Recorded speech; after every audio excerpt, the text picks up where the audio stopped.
Welcome to Crit Sandwich. On Crit Sandwich, four friends play D&D loosely based on our favorite movies, shows, and games.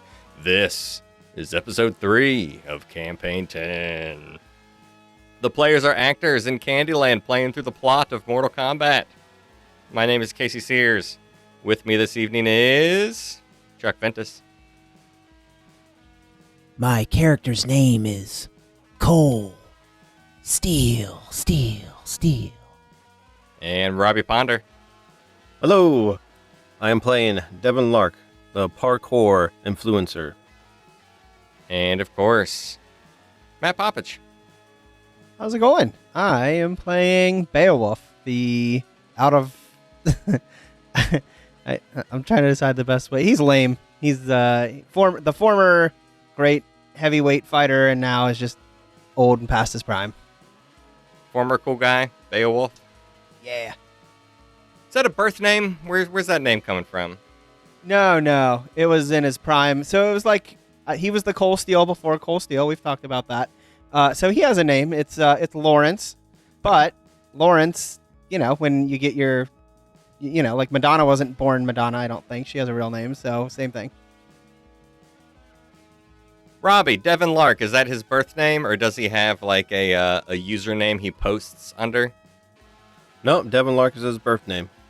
Like at Devon Lark? Like what's his YouTube, What's his username? What's his user ID? Devon Lark Park. Devon Lark Park. Yeah, because wherever Devon goes, he just turns it into a parkour park. Chuck, Cole Steele. Is that a birth name? For some reason, in my head, I don't think it is. But I never really thought about what the name would be. A name long forgotten. A name. It's unknown to the world. I assume you're big on social media, right? Cole Steel? Yeah. I'm all over the place, baby. What's your @ on the Insta? What's your tag? What's your handle? What do you stream on when you're on Twitch? At Shredded Steel. You're very welcome, Shredded Steel on Twitch, for getting more viewers to your platform. I mean, obviously, these are future Twitches, future Instagrams, future TikToks. Like, not exactly the same thing. But surely, the username will still exist in the future. Matt, what about Beowulf? Originally, I was like, he's probably too old for social media. But now he grew up in a time where it was fashionable, so I'm sure he's into it. He's on there as real Beowulf, actual real. He put real at the beginning. Like, he's not real bright either. He probably tries to be funny, but it comes off as super lame. I bet a lot of ironic people follow him and have a lot of laughs, but mostly at his expense. Correct. Yes, he would be that guy.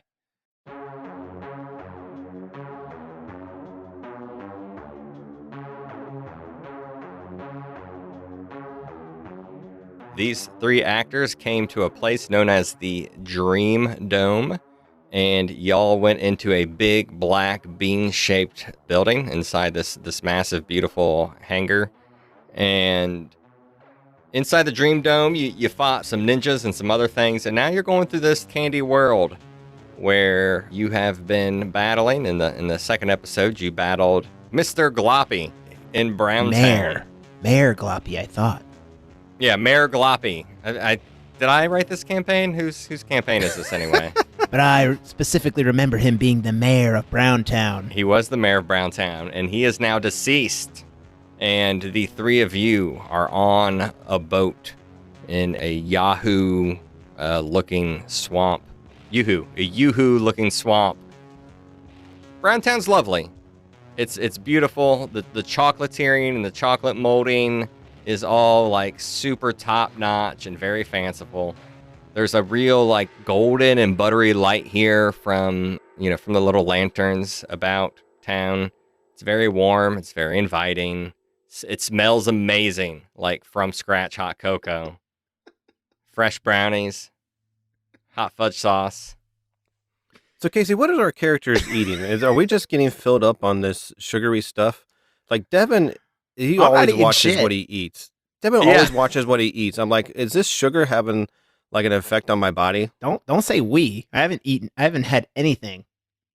Only if you're eating it. I mean, it would have the same effect as like candy would.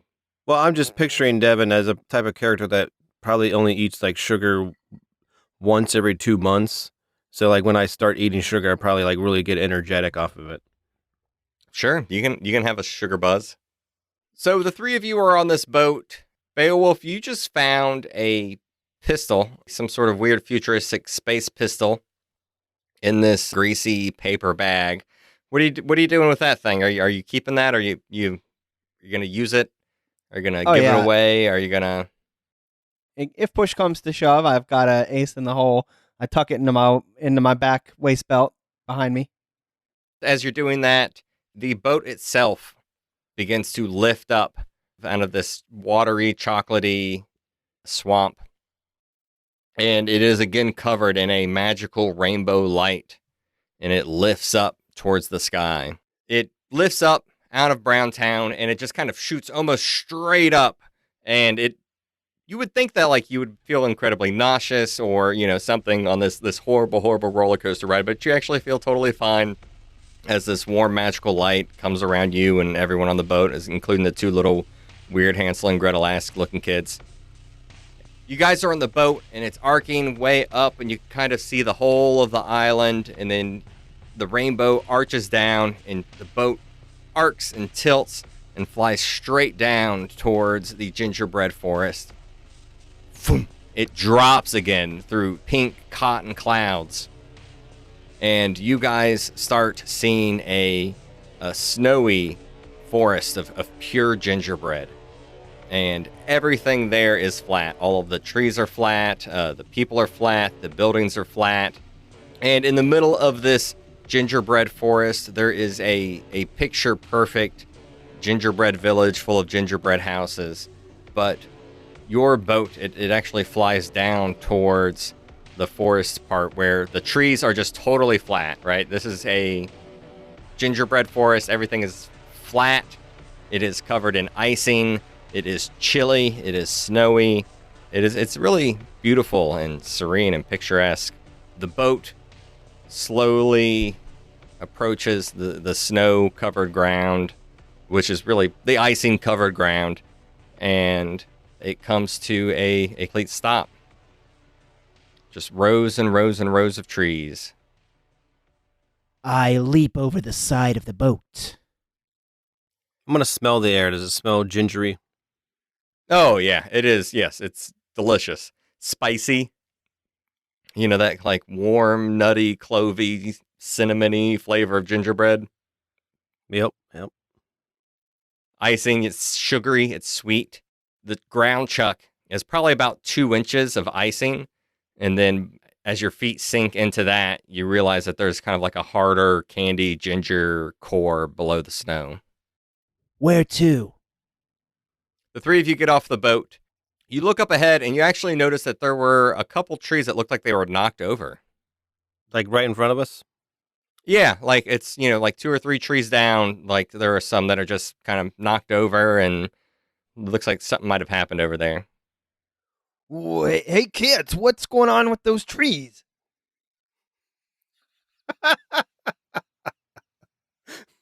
Sorry, were you talking to the Hansel and Gretel kids or were you talking to... He was. I was waiting for you to say them. something, then you didn't say anything, so I was sorry, like, I totally thought you were talking to the 2 younger actors that are with you. The kids would just... They'd actually just be standing on the edge of the boat and they will say to you, somewhere in this forest. I think I need to pitch that higher. Somewhere in this forest, there is the Ginga Ninja. You may fight him here. To the death. Defeating the Ginga Ninja will be the second victory out of 6 that you'll need to face King Kandy. I don't know why those trees are knocked down, but you may investigate and look for the Ginga Ninja.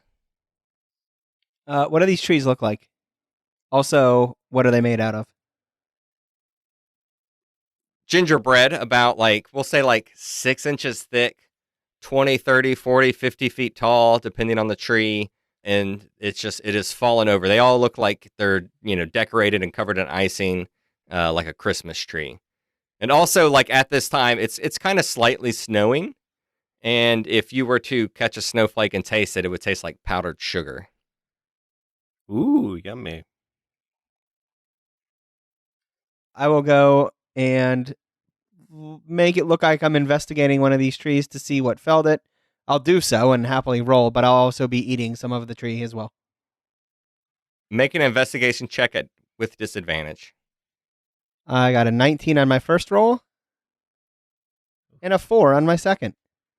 Yeah, you walk over there and you just see the trees are knocked down, and the gingerbread is good. This is some really good gingerbread. It's very firm and very chewy and molassesy, and like it's got like that good stick in your teeth, like when you bite it, and it's just like soft but pliable, but like good gingerbread. Devon's gonna look back at the two kids. They're still standing on the boat, like we're down here on the ground. Yeah, they're just kind of like hovering a little bit over the boat, looking out at you. Devon's gonna yell to him, "Hey, Kit Kat, you guys gonna come down, or are you gonna stay on that boat? What are you guys doing?" It is up for you to engage in Mortal Kombat. We must not interfere. We will only observe. Are you two going to be the only two audience members? What's happening here? Where's the crowd of people going to witness this? Not every fight needs an audience. This is the stage where one of the Mortal Kombat producers comes out and goes, "Toasty." Okay, I'm going to run over and I'm going to investigate the tree. I'm kind of curious if it was chopped down with one chop or a bunch of little hits. Like if it's a Ginga Ninja, I need to know if he can chop down a gingerbread tree with like Karate Kid style. Roll an investigation check. I need to know if I'm going to get my ass chopped in half. I do need to know. 18. One thing you notice is that some of the snow has been, which is frosting, it appears to have been melted.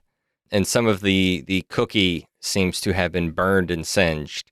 And as you're noticing these things, Robbie, you find a Walkman, a cassette tape deck in the snow with some ratty old wiry headphones attached to it. Look at these. Look at how old these things are. Beowulf, are these yours? Oh, come on, man. I'm not that old. I barely know what that is. You got to be kidding. I'm definitely older, but we all, this is a few hundred years in the future, right? 50, 60 years maybe, but still, like, even us, like, we grew up with cassettes when we were little kids, so... Yeah. Does it have headphones where I can hit, play and listen to it? Yeah. Yeah. So, is it only I can hear it, or other people are going to be able to hear it? Only you would be able to hear it. All right, I'll put it on and be like, what kind of classical music's on here, even though it's probably from what years? Casey is not classical, but it's, probably classical to Devon. Oh, yeah. So you put it on and you hit play and it goes like the tape is already at its end. Okay, I take the tape out and I flip it over and put it back in and hit play. It starts playing some classic 1980s rock songs. It sounds like those songs were recorded from the radio, though. Ah. Like this is not an original tape deck. Also, when you took out the tape and flipped it over, you noticed that there was a little bit of blood on the cassette. But it was on the other side. Huh. This is really weird. Look at this, Beowulf. There's some blood on this thing. Beowulf in his mind is wondering if it's maybe some melted Red Hots or licorice or something, but he won't try and taste the blood. When you flip a cassette tape, it's been a while. It plays the other side, right? It's not playing the side that just ended. Correct. Devon does not have the patience. But it will, if he plays this through all the way and flips it around, he'll hear... Or fast forward or rewind, then you can hear the beginning of the other side. Fucking rewind it on the other side. What do I look like? You think I have the patience for that? Dude, I am all about speed and doing parkour. I'm not about sitting around and during a freaking movie while someone goes and rewinds.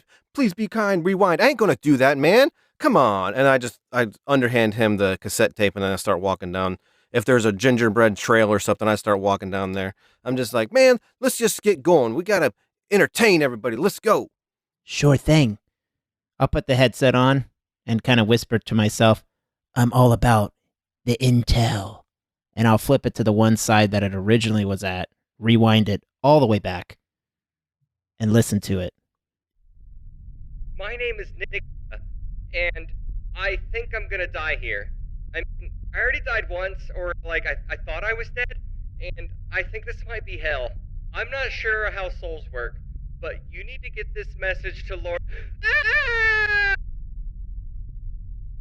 And then you hear something fall on the cassette, and then you hear other distant noises, and then it just keeps playing quiet static.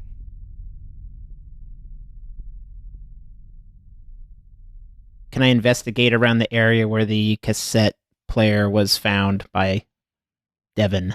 Sure. And like you fast forward like through some of that quiet static, and it just seems like it was recording nothingness. Fast forward, you hit stop, you fast forward, hit stop, and it's just the same kind of nothingness until the end of the tape, until the end of that side of the tape. You search around the places where the cassette tape deck was found. You definitely see, like, you know, something was there, but it's been kind of also snowed over. There's some divots and there's some footsteps and there's some melty bits and some burned bits, a lot of melty bits and a lot of burnt bits the closer you get to that body.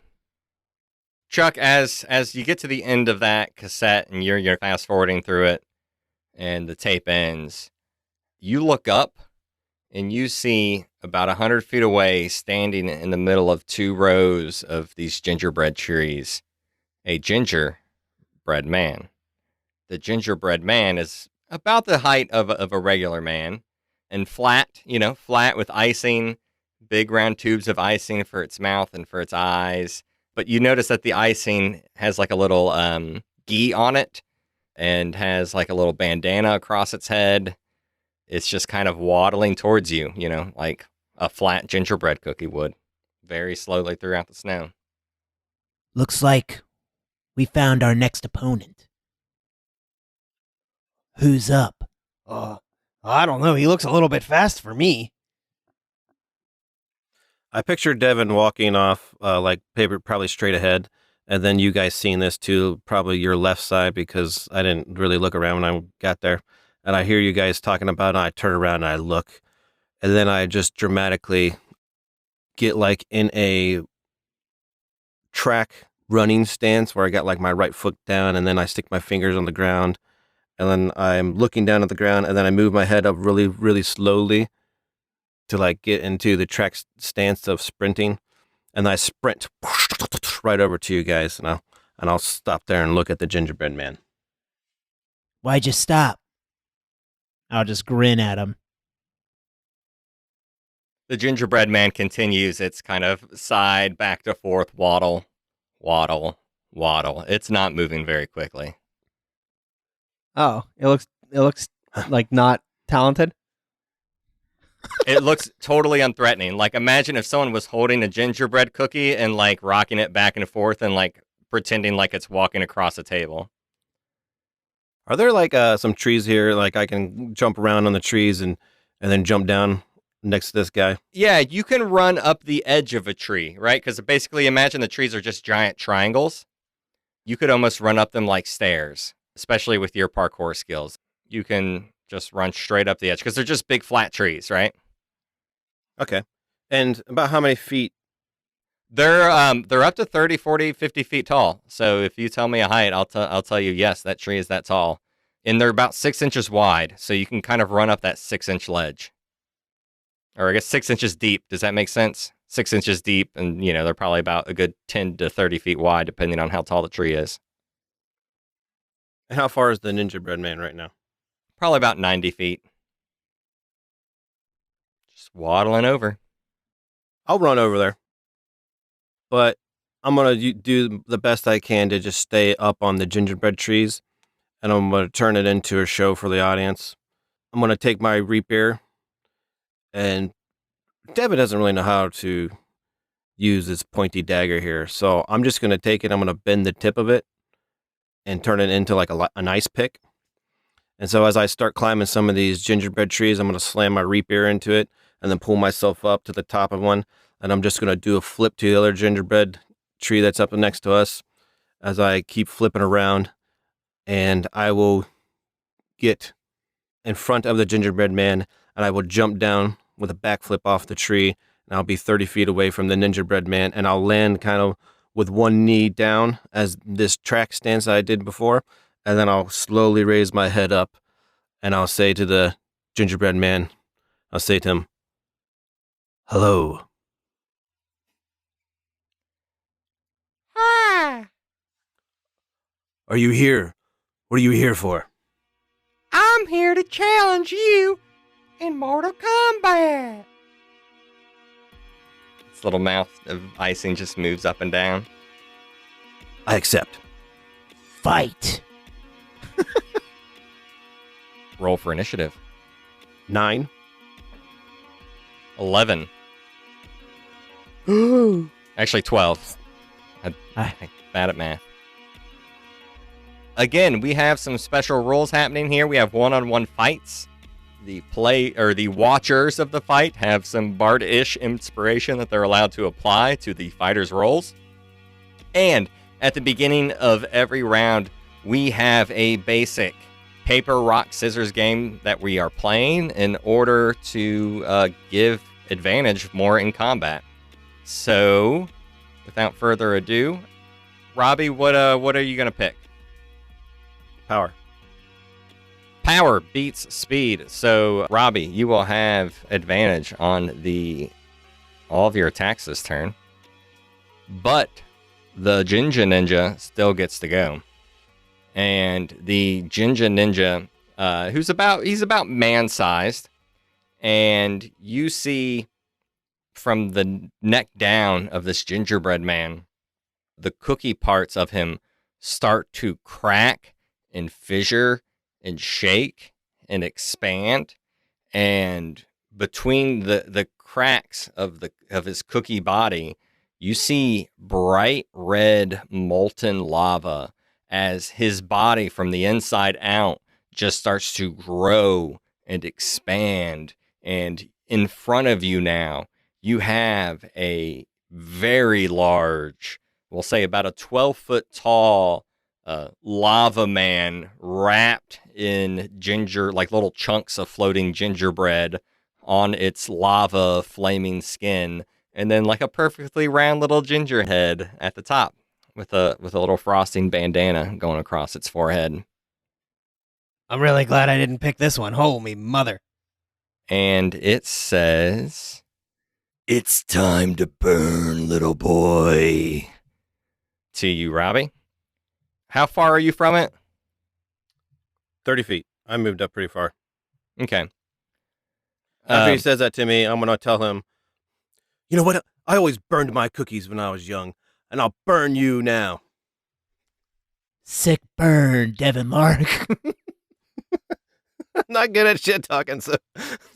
I mean, if you're gonna shit talk, that's the shit talk to say to a cookie man, I guess.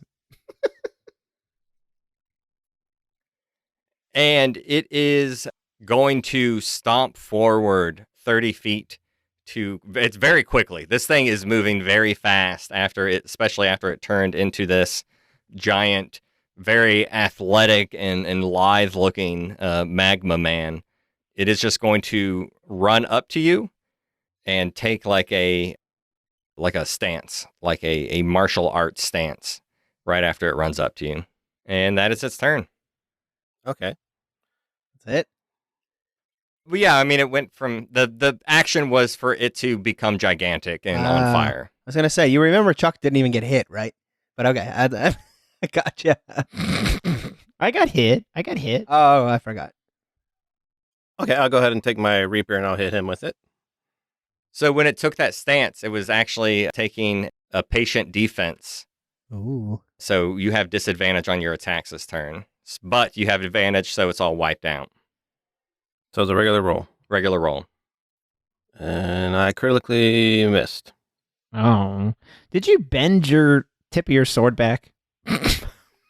No, I prefer it like this. A little hook to the left. So my next attack, my extra attack. Did anything happen with that critical miss? No, you just make an absolute fool of yourself, just trying to like even point your sword at this thing. Yeah, I probably try to turn it into a show of where I swing at him, and I just, even though I really was trying to hit him, I just pretend I wasn't. And then my next hit is a 25. That's a hit. That's 11 damage, piercing. Question for you. Is your damage magical in some way? I have a +2 Blue Reaper. Does that count? Or Yes. And then for my sneak attack damage is an extra 4.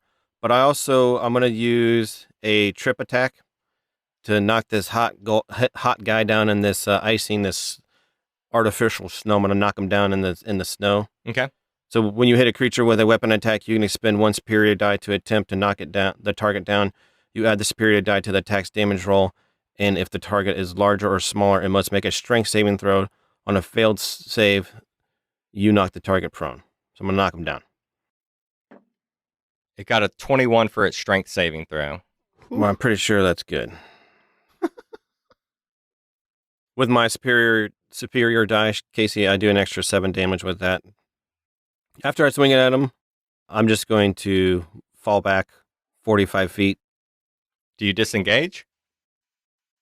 He has fancy footwork. During your turn, you can make a melee attack against a creature. That creature can't make opportunity attacks against you for the rest of your turn. Cool. So if he wants to move away, yeah.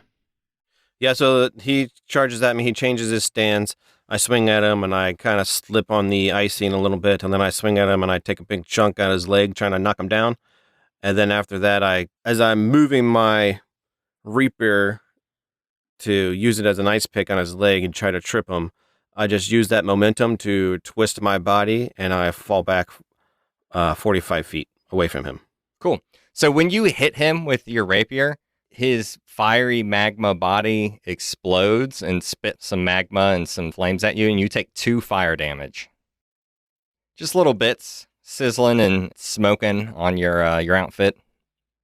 Some singe. Yeah, I kind of line out a little, like I'm just kind of running. I'm just like, oh, what the heck? This is one hot cookie. Is that your turn? That's my turn. All right. I'm going to hold up another combo stance card. What are you picking, Robbie? I'll go power again. It goes speed again. So you get advantage and it gets disadvantage.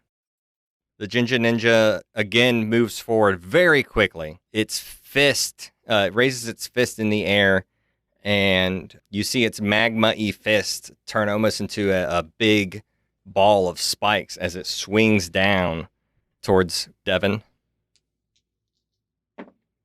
Oof, yeah, it's definitely going to miss that one. And it's going to swing it again. But that is a 25, even with disadvantage on the second hit. Ouch, yeah, that's a hit. You need to make a DC Constitution saving throw. DC 17. I got a 5. You are stunned for 1 turn. You're going to take 8 bludgeoning damage and 13 fire damage. I think that is its turn. I don't think it has any other fun bonus action stuff it can do right now. Oh, actually, yeah, it can actually... Hold on a second. It's going to make 1 more attack as a bonus action. But again, it's going to make it at disadvantage. And it's going to get, again, a 25. And it's going to do 13 bludgeoning damage and 9 fire damage. So it's coming in there. It swings real big and heavy with its fist twice. And then you get hit by the second swipe.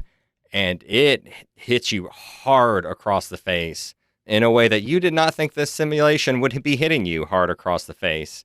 and you feel your hair starts. Do you wear a lot of hair product there, Devon? What's your hair like? Yeah, it would probably be buzzed on the sides, but like long on the top. It would probably just would be just greased down to all the way to the back, just from the front to the back. Just probably take some grease and just slob it on there and push my hair to the very back. That grease and the long parts of your hair are now on fire, and you are stunned for a turn. You're like, you have no clue what the heck is happening right now. This is not at all what you expected, and not at all how you expected to feel. So this thing knocks you down to the ground and then kicks you again as you're falling down. This sounds and looks pretty brutal to Cole and Beowulf. It all looks very, very real. Yeah, Cole will be standing on the side with his arms crossed, and I will shout, "Snap out of it, kid! This ain't a fucking game." You think we should get in there? He's not looking real good. It's against the rules. It's one-on-one combat. I lost a third of my HP in one round there, and I had advantage, and they had disadvantage. And that's the end of the round. You can't do anything. Yeah, I'm like, yeah, and now I have to win this stupid roll thing again, which I'm not going to be able to pull it off with. Like, I can't pull off a hat trick here. Chuck did. Well, we're about to find out. I got my card up. What do you got, Robbie? I think since he has me against the ropes, he's probably just going to pound the crap out of me. He's going to go with power, so I'm going to go with bracing. He goes with power. So you technically, you're going to take over initiative after this, even though you're stunned. And he's going to continue to have disadvantage. So even though he hits you and stuns you, maybe you're still like rolling on the ground and you're weirdly in tune with all the things this guy is doing to you. So he's still going to go first. You are stunned though, so you are prone. So it's actually going to be a regular hit. It's going to cancel out because you were stunned. Yeah, he automatically fails all dexterity and strength throws as well. Oh wait, actually, you know what? While you are stunned, he's actually going to. Little pods are going to start growing in his body. Bursting out of him are little tiny pulsating balls of magma that quickly and rapidly grow up into 4 little flaming cookie gremlins. They look like gingerbread men made of piping hot magma. And 4 of these they're only about like 2.5 feet tall or so. But 4 of these little gingerbread magma men surround you. And then he's going to use his bonus action to strike out at you. This guy's cell. He's made a bunch of little mini cells. 15 to hit. That's a miss. And that is its turn. Get up! Okay, I'm going to cast Polymorph myself, turn myself into a Tyrannosaurus Rex. Yeah. Hey, you can only do that when Matt's DMing to get back at him. Yeah, I know, right? Well, there goes my disengaging little hat trick I got there for free. You know, I can't run away when I got 4 other little gingerbread guys on me. Why not? Your turn is stunned, Robbie. Okay. So, but you are going to be first in the initiative order. I lose 2 turns from this stun. That was just your first turn. This will be my second time. Yeah, So I should have if. Oh, yeah, you're right. Well, he hit you, and then you were stunned, and then he popped down all these things. Yes, you're right. Sorry, I fucked that up. So I should have like 2 turns in a row right here. Yes, you have 2 turns in a row. This first one you have advantage on. Yes. And we'll do we'll redo the combo stance system from the beginning. So this is technically your combo closer, but you're on the ground here. Not a situation I thought of when I came up with this fancy stance system. Okay, I'm gonna go ahead and I'm gonna swing at the gingerbread man once. Oh my goodness! Oh, I have advantage. Thank goodness. I just critically missed. I have advantage. A 22 to hit. Hits. 13 damage. I'm gonna try to knock him down again. If you want to do the Constitution save, Chuck, I can do sneak attack each of my turns, right? just on one attack. Once per turn. So you can't do Once it on per turn. every attack, just once per turn. So I would do it now since you got Yeah, I'm gonna do it now. So that's 13. The original 13 damage, Casey, and then 6 extra damage for my sneak attack. I'm gonna try to knock him down again, so I'm gonna roll that D8 now. He failed on that knockdown. Okay, so he gets an extra 2 damage. For my bonus action, I will do a cunning action, and I'll run like 10 feet away just to put on a show. I'll just kind of walk and like put my hands on my head like I'm extra super dizzy, even though I'm like fully back into it. But then I'll turn around and I'll run at the gingerbread man on the ground again, and I'll hit him again. Okay. Yeah, so also as part of your combo closer, because you hit him, he's knocked prone. So you didn't actually have to use that other die to knock him prone, that superiority die. But I think that would remove the damage. So it's up to you on how you want to read that or how you want to do it. So he already gets knocked down. Okay. Because you're in a combo closer. Yeah, I'd like to think like when he hit you with that big club to your face, that stunning attack, you almost like did like a breakdancing spin on the floor and then popped back up with some attacks in order to make it look, like some sort of combo happening there. You made it look very graceful. Yeah, subtract that 2 damage then, Casey. We'll go with that. If I don't have to knock him down, he's already down. I don't have to do it. Okay. And how many times did you hit him? So this would be my second time hitting, but I'm going to see if I can crit. So I'm going to roll it again. It's a 24 right now. 24 is the highest to hit. Hits. Oh, wow. That's 1 plus 6, so that's 7 damage. What is the bardic inspiration that we can do? Is it a D8? You can add a D6 to any of his rolls. D6. Gotcha. Robbie, you are going to take, from your 2 hits, you're going to take 3 fire damage. As his magma and his flesh bubbles and pops and burns and spits at you. Okay, that's my turn. The Ginga Ninja, its large, molten body is on the ground. And it flips back up onto its feet from its back. And, wait a second. You were first in initiative. Did we do a combo stance? We'll have to do the combo stance now. Okay, and then it's your turn again, right? Yes. Okay, so he's still on the ground. All right, so I've got his stance up. Robbie, what are you doing? What do you think, Chuck? What should I do? I'm going to call an audible. You think he's going to go fast and try to get up real fast, or you think he's still going to keep pounding on me? It's not my fight, kid.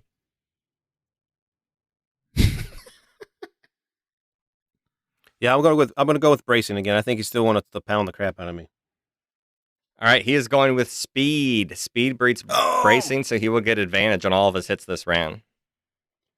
His little magma buddies will not get advantage, just for the record. Don't I have like super advantage right now? Doesn't it just even out since he's gotten 1 correct? So that was your last turn, is you had that your third time. That's why you knocked him prone when you hit him. Okay. So now we started over. Dang. Okay. I guess I'll just keep hitting on him. I don't really have much that I can see here. So I have disadvantage. No, you don't have any disadvantage because this is the first time, right? His combo just started.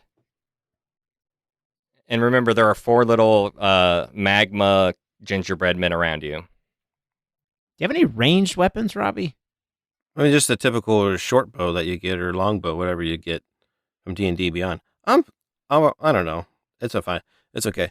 So I'll hit him again, and I'm gonna try to knock him down if it hits. So I just have a regular roll. He's already prone, so you have advantage actually. Okay, because I just critically missed again. So thank goodness for that. It's no lie. He's been rolling some stinkers. And my next roll is a 21. Hits. Okay, so for damage for that is... Oh, that's the wrong button. 8 damage, Casey, plus... 11 damage. I rolled really high for my sneak attack. That's good. And then for my next attack, an 18 and a 28. Hits. 13 damage. This guy's I'm gonna looking... go ahead and action surge. Okay. This guy is looking beat up, but not totally beat up, but definitely beat up. My next hit, 27 is the highest. Hits. 13 damage for that. And my next attack is a 29. Hits. 9 damage on that. Is this like a whole new turn now? He action surged. Do a sneak attack. Thank you. What's your fighting technique? Like, what's going on here? Are you like a dancing fighter? Like, what's happening? What's happening, man? An extra 4 damage for the sneak attack here. So Devon was probably dancing around being real fancy around here, and now he's probably getting really scared. So I'm probably like, the Gingerbread man is down on the ground, and I'm probably just chipping away at him, like trying to, cut him like he's a piece of cookie, and I'm trying to cut him in half or cut his legs off or something. Devon's a little bit freaked out of how much pain he's been in and how he got stunned and everything. So for my last thing that I want to do, I'm going to do my, as a bonus action, I'm going to do my cunning action, where I can take a bonus action for each of your turn, dash, disengage, or hide. And I'm going to disengage, and I'm going to fall back 40 feet, and I'm going to go like over to next to a tree, and I'm going to climb up it. And if I don't have enough movement, Casey, I will use Robbie, my feline agility. Yeah. why don't you have fancy footwork. You don't need to use your cunning action to disengage, but you can use it to dash. The fancy footwork only works on the things that you try to swing and hit. But there's like 4 of the little gingerbread runs around me. So I have to. You're right. Never mind. Use the disengage. Also, while you are slicing and dicing into the Ginga Ninja, more of that molten lava and fire is flying up at you and burning you and singeing you, doing another 11 hit points of damage. Ouch. I did run away, and I'm going to go to like a tree that's a little bit further away, and I'll even use my feline agility, which lets me double my speed. Okay. And my goal here is to get away from all those little gingerbread men, but like somewhat still be engaged with the gingerbread man. But if my goal is to get away from him too, but I'm assuming he can move faster than the little guys. So my goal is to be away from the little guys, but close enough for my turn I can get to the gingerbread man. But hopefully he can't get to me. My total movement speed, if I use my feline agility, is 90. You little tabaxi, you. But you're human. No, he's a tabaxi. It's a feline agility. I It's know just what funny. he is, but he's human. Is that your favorite race after Brad Kitty? Yeah, I think Tabaxi race, man, they're pretty nice. They're pretty good. And then you get kind of crazy with some of the other races where like every magic thing against you has disadvantage and things like that. And I think those ones get a little crazy. Yeah. So the Ginga Ninja does some forward flips, flip, flop, flip towards you. And its little flaming gingerbread minions chase it. And the gingerbread minions run 60 feet to the base of the tree that you're up and start just kind of slapping their flat, flaming hands on the bottom of the tree, slowly starting to burn it. But the Ginga Ninja does some flips forward and then throws 2 bolts of fire up towards you. And the first one is a 23. Hit. So Ginga Ninja's on advantage? The Ginga Ninja's on advantage. And the second one is a 19. Hit. 9 fire damage from the first hit. And 7 fire damage from the second hit. Ginga Ninja is going to again strike that fancy ninja pose that it struck on the first turn. That is their turn. I got the Ginga Ninja's card picked. Robbie, how you doing on hit points there? I'm pretty low. I'm at 57 at 132. So I'm at this top of the tree, and the gingerbread man just changed his stance. If I picked the wrong one here, this could determine the battle right here. What do you got, Robbie? I'll go with speed. He also goes with speed. No advantage for anybody. Your turn. So let me ask you, Casey, with these little gingerbread men climbing up this tree, am I able to jump or kind of climb down some to like a safe, somewhat distance for a parkour guy? And can I jump and use my Reaper that now as an ice pick? Can I swing for the gingerbread man as I jump over those 4 other guys? Oh, yeah, I think so. It would be very easy to jump over those little guys. They're only a few feet tall. You could do that just running and jumping. Are the trees like the branches kind of like intertwined where he can like crouching tiger, hidden dragon along the trees? No, they're like flat, fake Christmas trees. Oh, They're like a stair going up the side. They're like very narrow. Okay, so I'm going to use a bonus action I have as Charger. If you move at least 10 feet in a straight line immediately before taking this bonus action, you can either +5 bonus to the attack's damage roll or push the target 10 feet. And I'm going to do the extra 5 damage. So for this roll, it is a 22 to hit. Hits. 6 + 6 + 5, which is 17 damage for the first hit. Add another 7 damage for a sneak attack. And I'm going to go ahead and I'm going to try to trip him again, Casey. Strength saving throw. So as you run and jump and stab with that first hit, so yeah, you fly and your sword lands right into his chest and it explodes and blows open, and you see that the Ginga Ninja it falls back and is stumbling, and its eyes are now X's. Its icing eyes are now X's on its face. And it's just kind of standing there, wobbling around, kind of not able to focus anymore. finish him. That's what Cole will say. How much bigger is the gingerbread guy to Devon? Twice his height. Twice my height. Okay, so I got my ice pick, right? And I walk up to him, and I got blood coming off of me, and I'm Devon's been hurt before when he's done some parkour stuff and has fallen. He's hit his head a couple times.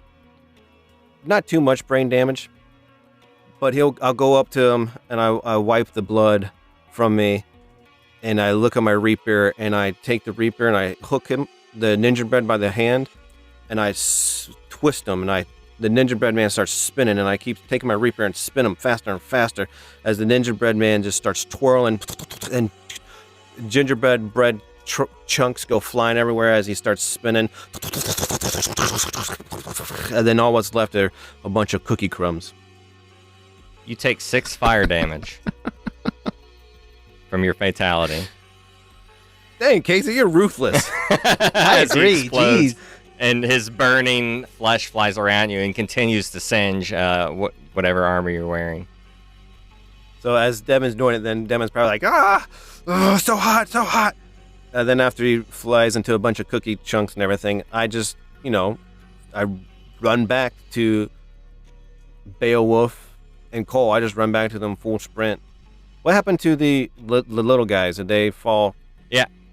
After the Ginga Ninja falls and his pieces start to slowly turn black as they're separated from the main form, the little gingerbread boys start to run towards you, and then they slowly turn black and stiffen and harden into lumps of coal or obsidian, and they fall on their faces. Yeah, I'll just run back to my other 2 party members, and I'll just stop my sprint right in front of Cole and Beowulf, and I'll just be like, man, that hurt. That hurt. Oh my goodness. But then I try to stay in character, and I scrunch down and grab my ribs. I'm like, oh, you guys, that was intense. I thought I was a goner. Oh my goodness. I was a little bit nervous too for a little bit there. That early on, you were on the ground. I bet you were just pretending, weren't you? And I'll pat him on the shoulders. He hits me on the shoulder, and I can feel the pain even more. Oh! Nice fighting, kid. Showed true grit out there. Robbie, I'm thinking about how I did I did pretty good. I got 3 in a row right of those combo stance. And those are the 3 rounds I got my butt kicked. Yeah. It's weirdly. That's just the way the cookie crumbles, I guess. Ba-da-ba. All right. I know. Corny jokes are for Chuck. I'm sorry.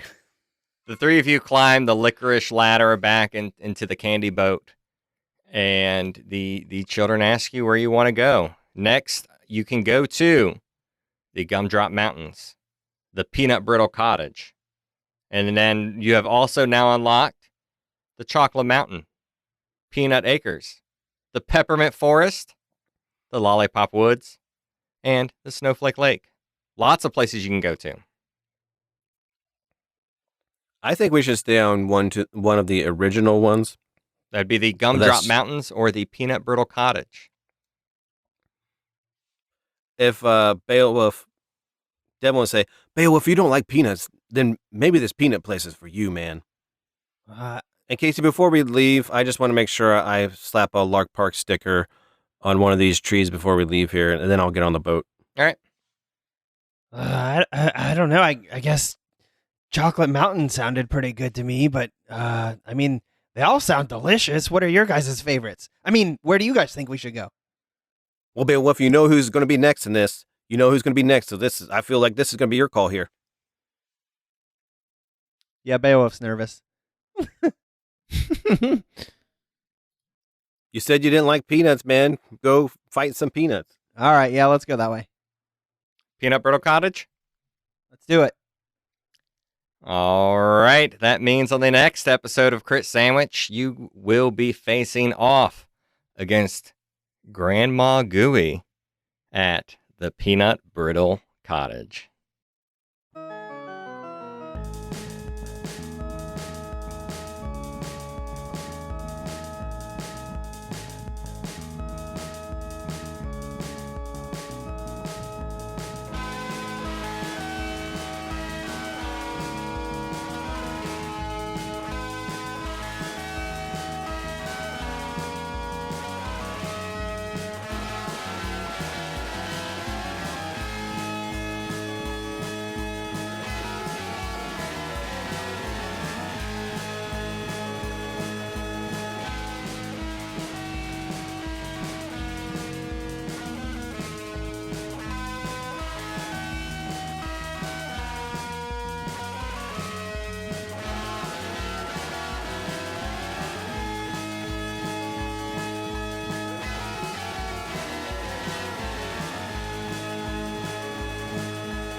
Beowulf gonna have a hard time hitting old lady.